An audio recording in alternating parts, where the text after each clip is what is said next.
good thing here, you used to do all modern dance, but the biggest injection was when we would connect to living song and dance traditionally from the Central Desert, Arnhem. Would you go there? Arnhem Land, we'd go there as a remote traditional tour. So they used to uproot all the urban kids and you go away for a week on country. That's when it was real culture shock. Because, you know, you come from an assimilated urban environment where your parents couldn't celebrate their culture. So you go into bush, homeland, and mob are talking fluent language. That's their first language. And a little bit, you just have this thing inside you that go, ah, that's what's in my father's eyes.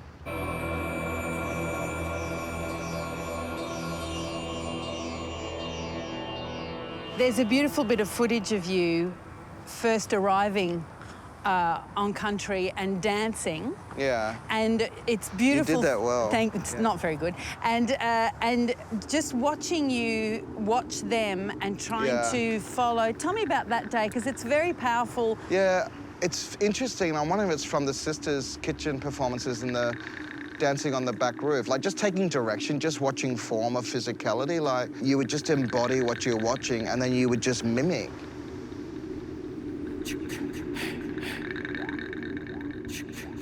And there's something in you that just connected to that.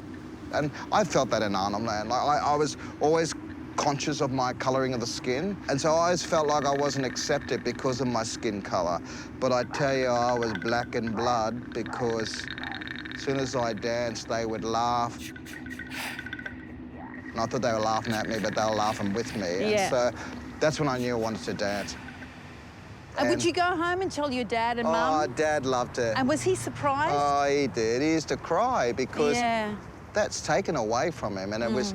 He was quiet about it. I remember when I first went to Arnhem Land, he picked me up at the airport, and I took a Polaroid camera, and there's these images. One image I show him, and it's just me, this little white dot amongst all these black fellas, and he just started crying because he saw me on country. He saw there were mob that were still having cultural practice, and yeah, I think it just triggered his upbringing.